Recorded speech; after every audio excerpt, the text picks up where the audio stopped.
Okay, folks, once again, as I'm sure you know, Islamic terror has hit in the heart of Jerusalem. A 28-year-old Arab man from Jabal Muqadder, that little nasty hotbed of terrorism on the eastern side of Jerusalem, plowed his truck through a group of Israeli soldiers standing there yesterday, killing 4 of them, wounding 15, one of whom is still fighting for her life in Hadassah Ein Kerem Hospital. She's on a respirator and in a coma. This morning, Israel buried Yael Yakutil, 20 years old of Givatayim, Shir Hajjaj, 22 of Male Adumim, Shira Tzur, 20 years old of Haifa, and one of our own here from Gush Etzion, Erez Orbach, only 20 years old from Alan Shvut. His uncle lives here in Tekoa. His 2 first cousins go to school with my daughter. When this stuff hits home. I want to address a couple issues that are being brought up here.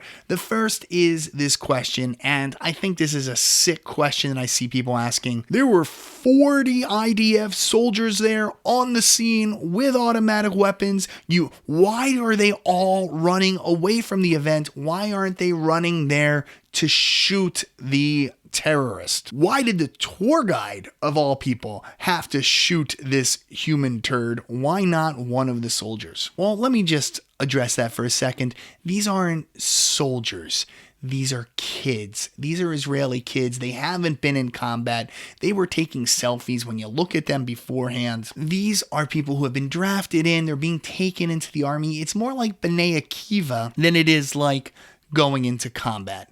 When you say an Israeli tour guide, I don't know this for sure, but it's not far-fetched to speculate that this guy was probably in the IDF. If he was in the IDF, he has seen combat before, probably still in the reserves. He knew what to do, and he did it right.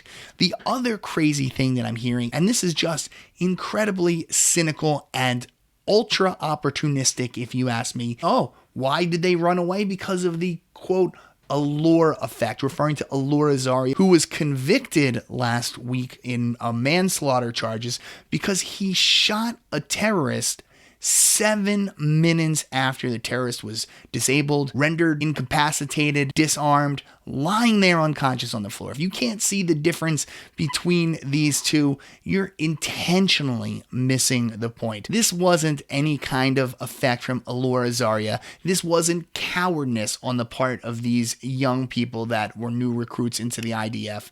This is a society dealing with Islamic terrorism and losing our best. That being said, there are 40 more IDF soldiers that now have seen combat, and you better believe it, especially if you're a Palestinian considering doing one of these things, they are not going to make that mistake again. And while I'm addressing my Palestinian neighbors, let me put it this way. If you give us only 3 options, leave our national homeland, get up and go and hand it all over to you, that's not going to happen.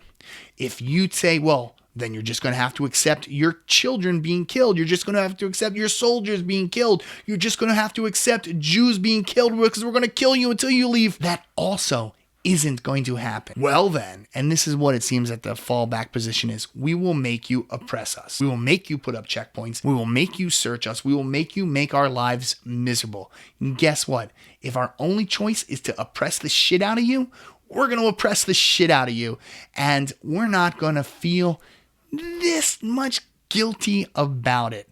So there's a 4th choice that I hope you will consider, and that's stop being such assholes. Stop driving cars over us. Stop blowing yourselves up. Stop launching rockets, and you might have a chance of having a life. This picture was going around social media. These are the children of that human piece of filth. The only possible good that this guy did yesterday was removing himself from these children's lives. These children now have a choice. You can grow up and try and have a life without that asshole of a father influencing you to hatred, or you can follow in his footsteps and you will end up full of holes in an unmarked IDF grave somewhere. The choice is yours. I hope you choose to work with us. Anyway, this has just been my view from the hills of Judea. I want to know what you think about this. Leave a comment down below. Go ahead, hit my face. I know you want to. Subscribe to this YouTube channel and let me know what you think.